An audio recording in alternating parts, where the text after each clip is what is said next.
Other resources such as fishing. Fishing is such an untapped resource here that the word underestimation comes to mind. It's to the point where I think it was the overseas territories did a white paper, and they were fully in support of exploring the options with fisheries. Through a study, I think it was discovered over on the North Shore that the Turks and Caicos has approximately a year maximum limit. This is done by substantial research.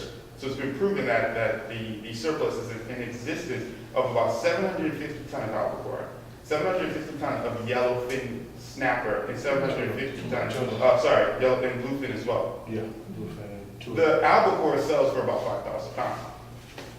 But the yellow and bluefin and the albacore sell in excess of, in some cases, 3 digits per pound. This is off of our shores. The only issue is, it's 600 feet in low. We're now in a situation where our culture has been, fishermen go out there and they take a sling or a fishing rod and they dive off of a boat and they go as deep as they go and they come up with what they can come up with. That's okay. That worked 30, 40 years ago. We're in the 21st century and our economy is struggling. If we want this to be a revenue generator, we need to take it a bit more seriously and cultivate this resource. We need to market this resource and provide the infrastructure, such as a huge port to be able to handle the amount of resources out there and put the tools in place, such as large ships.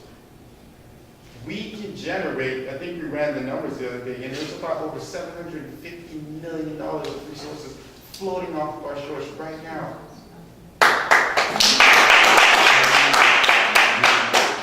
When you think about the amount of people that are closing down their businesses, the amount of people that can't afford to go to grocery stores, the amount of people who can't afford to pay their utility bills, the amount of people that are flocking out of this country because they can't generate any revenue. And now we're about to institute taxes on individuals. And there's $750 million right off of our shores. It should make your teeth cringe. Okay, we are not taking our resources seriously. The PPP is the innovative government.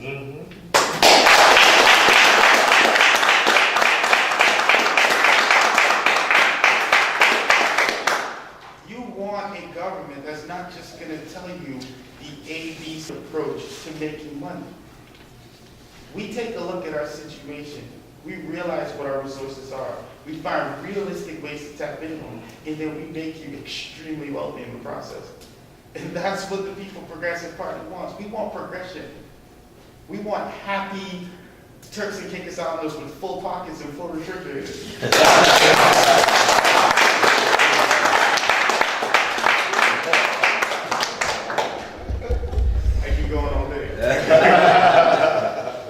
But the reality is, we see ourselves as the creative government. Other governments see problems, we see solutions. Other governments see a recession, and they think the solution is taxes. Other governments see empty classrooms, and they think the solution is to take 3 years and build a school. Wait 2 years. Wait for money to build a school. But the government see issues with border control, and they have no answer for you. They say blame foreigners, they say blame whatever. The reality is the PPP has answers.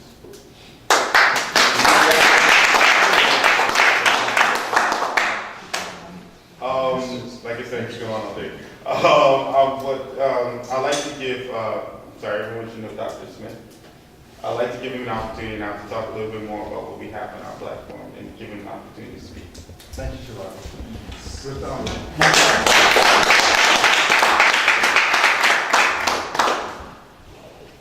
Thank you, Zhavargo. But the protocol already established, just for the people who doesn't know the Dr. Smith, with PhD in leadership, master's in international business, certified public accountant, certified public examiner, master's in human resource management, along with specialization in non-government organization. However, my main catch is education.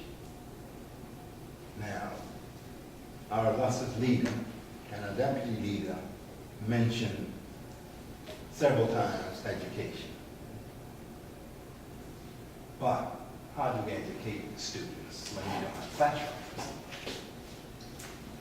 Our first goal is to find the classrooms for students.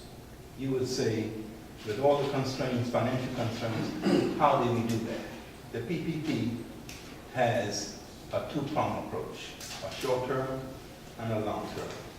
What we will do on a short-term basis, oh, by the way, just to make mention, being corrective, the PPP party has actually done a survey, so we know exactly how many students that are out there who do not have classrooms. So what we would recommend to do is to utilize the existing classrooms. School starts at 7 o'clock in the morning, finishes at 1. What happens to the classrooms after that? Okay, underutilized.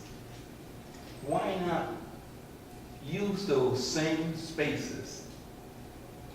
In actuality, what you'll be doing is reducing the student-teacher ratio. The students will get better attention, and you will have better taught students. Every single student will have a classroom. On the long term, give the government some time to plan for schools. We need not only just junior schools, we need high schools, colleges, and just to mention, the loss of the again mentioned tourism in very different instances. But how do we train those people? We need a technical school. We need people who will actually have hands-on training.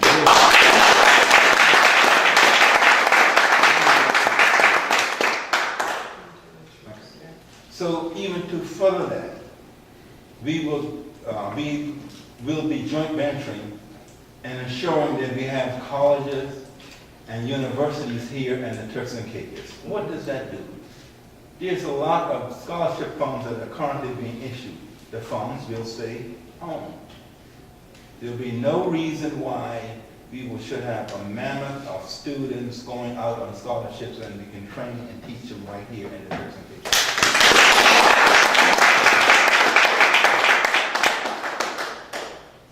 Now, on a long-term basis, we would basically have those schools secured.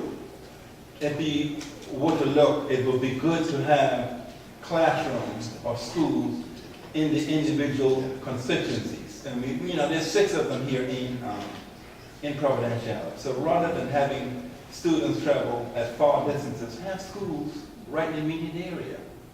Again, like I say, that's on a long-term basis, but this is the PPP's intention to have classrooms within the area. Just to go back on what Mrs. Leader and Zhavargo had mentioned about the radar. We have the person who is responsible right here in our audience. I'm the executive member.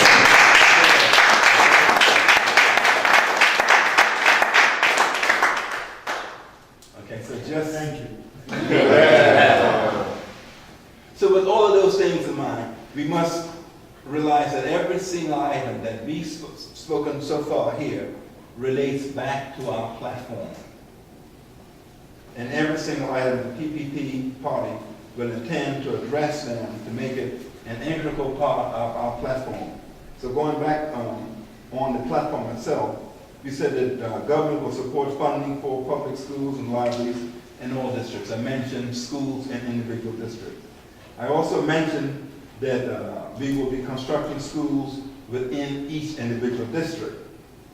And when I mentioned utilizing the classrooms in the afternoons, we have an organization who will actually fund the salaries for the teachers. So it's not going to draw on the the resources of the local government until we can put ourselves in a position to eliminate this problem, that we can stand forward and have each single student in the classroom. I would now like to give an opportunity to Ms. Delancey.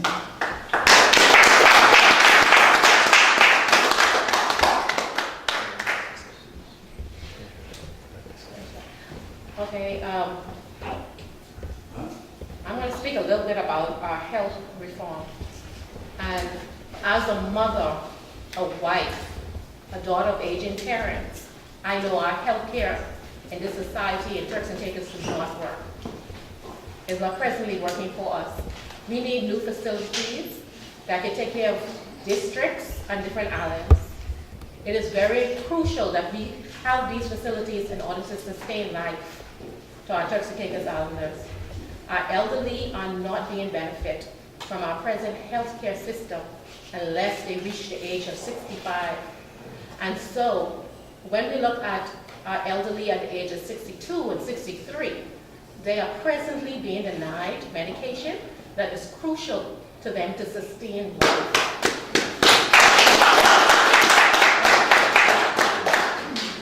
Our elderlies, and I've met some of our elderlies, I had the pleasure of meeting some of our elderlies in my office at the Bite, and they are complaining that they cannot afford the $162 medication, which will take care of their diabetes problem and their high blood pressure problem. I've met some elderlies that haven't had this medication in over 3 months, and only the good Lord is keeping them alive.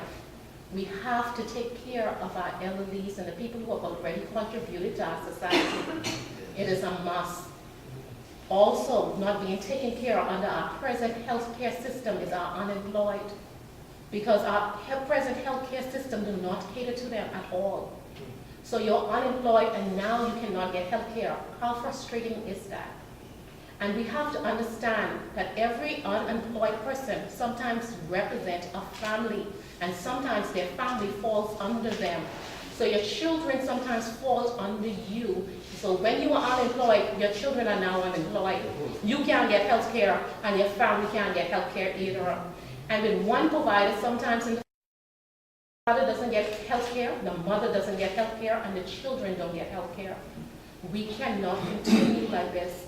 This is why it is so crucial, and this is why I'm with the PPP party and with our leader, Harold Charles, because we know that we have to start at the top. We have to start with the business owners like yourself. And if we don't take care of you, and if we don't untie your hands and avoid this red tape, and if you can't make not millions, billions of dollars, then you can't employ my people. I need you to employ my people so they can progress in the Turks and Caicos Islands.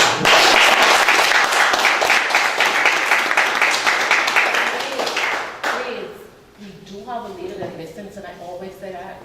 I've never met a party in this short space of time that has went through almost every study and catered to almost every issue that the Turks and Caicos is now facing. We're aware. We heard you. We heard the cries. Many of us have been affected. Many of us have been affected. When Mr. Hutchinson don't make any money, I can't make any money.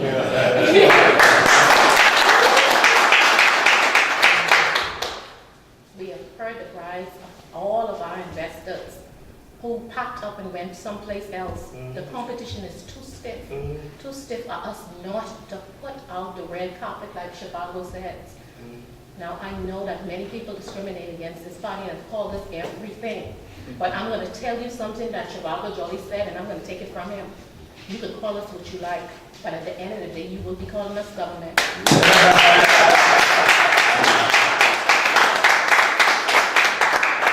I'm not going to take up much of your time. I know that Mr. Wilson has a few things to say, and I want to thank the Chambers of Commerce. I'd like to thank Madam President and Mr. Hutchinson for their time.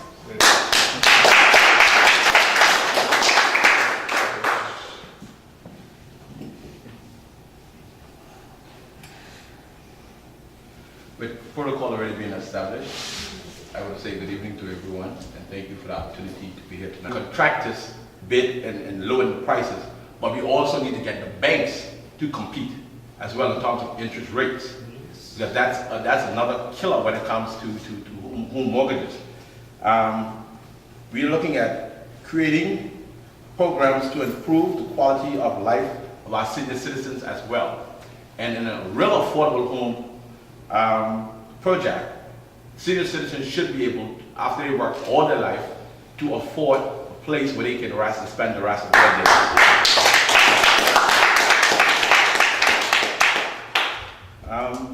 Along those lines, I want to take up much of your time. Yeah.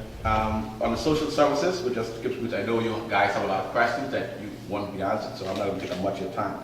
But we're going to build recreation sports facilities for our youth throughout the Turks and Caicos. We currently have a sports facility now, the Gustavus Lippmann Sports Complex, and I think it's been underutilized. There are a lot of other programs that we as the PPP are looking forward to introducing, such programs as a Boys and Girls chapter here in the Turks and Caicos, among other programs where we can teach our young people skills and from an early age, so they can start to be productive citizens from early in this country. We're also looking at the possibility of not only creating affordable homes, but ensuring that people are protected in their homes, because right now we know there's a big problem with crime in the two phases of the private home development. Every day someone is breaking in entry. People don't feel safe sleeping at night, and I can tell you from this point going forward, help is on the way.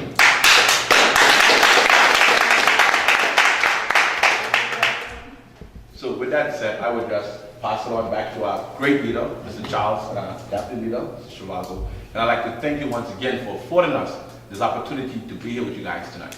Truly a pleasure. And I'm just going to, open up now for questions and whatever the questions is. Okay, well, I have to tell you, I'm glad I came this evening. I want to put a little disclaimer in that Mr. Charles is a personal friend of mine. I have worked with him many years ago. He has remained a friend.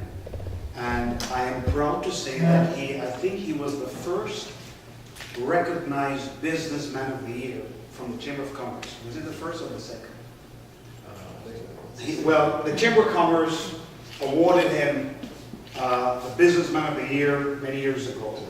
And I think it was well deserved. And so, I am glad I came this evening. I don't know if it is because most of you understand business, but a lot of what you said resonated with me as a businessman. And we didn't invite you here because of your looks.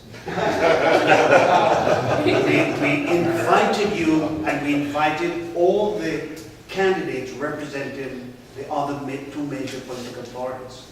Because as a Chamber of Commerce, where we're all, our primary occupation is that of business, creating employment, creating jobs.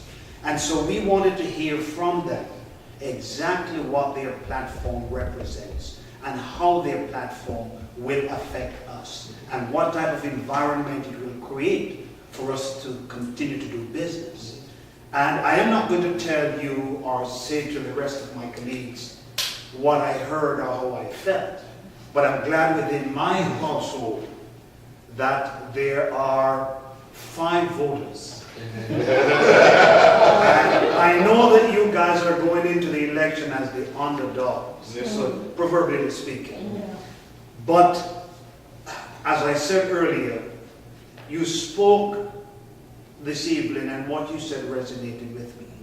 You had a good grasp of the concerns and issues affecting business. And that was important to me. And because I know you guys, I know Mr. Charles as a businessman, I think I have to pay some attention going forward with what you have to say. But I do wish, personally, I do wish you all well. And I'm glad we have options. And this time we're going to give the general membership, first all members, an opportunity to ask questions. And then the media, and then invited guests, will be welcome to ask questions. And we're going to ask you to limit it.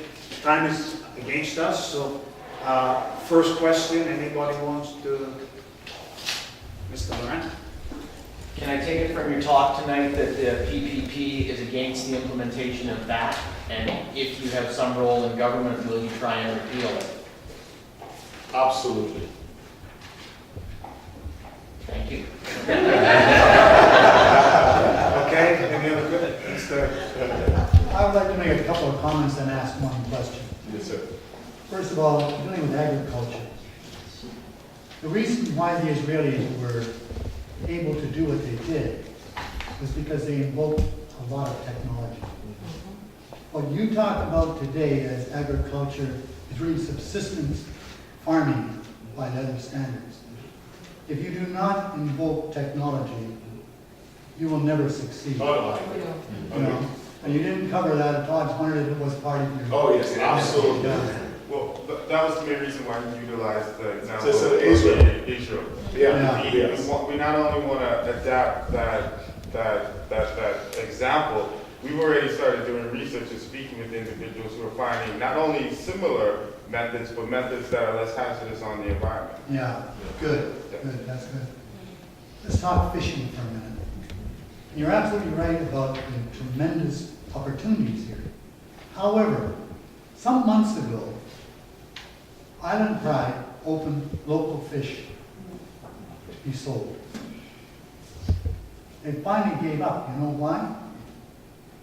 Nobody would take the bloody boats. It had to be a bellonger captain, had to be somebody they knew, and frankly, it failed.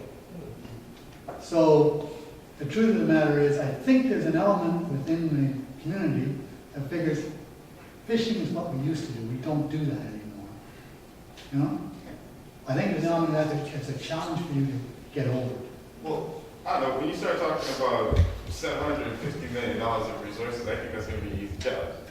We're talking about, There's a hell of a lot of money being made even now, today, Yeah. that's not being made. Yeah. Why are they not doing it? Well, one of the reasons why they're not doing it is because the same fishermen can't get the money that they need to buy the equipment that they need to do that. I And some don't of believe that. them, and some of them may not have the knowledge, how to do, how to fish 600 feet, not 600 feet, 6,000 feet, water.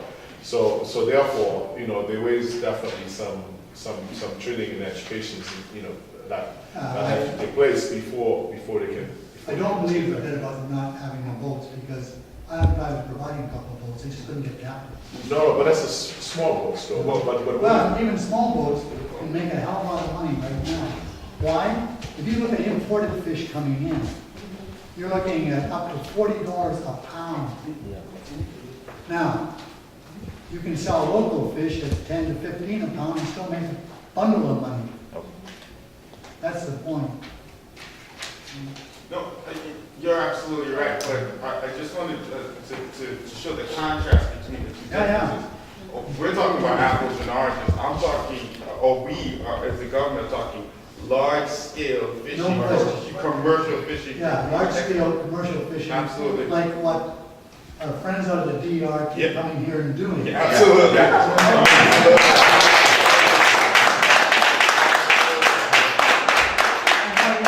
With impunity. Yeah, You can absolutely. do it every time. Yeah. Well, it comes back to border. Let me come to education for a Sure. minute. And I really like what you said about education, particularly the double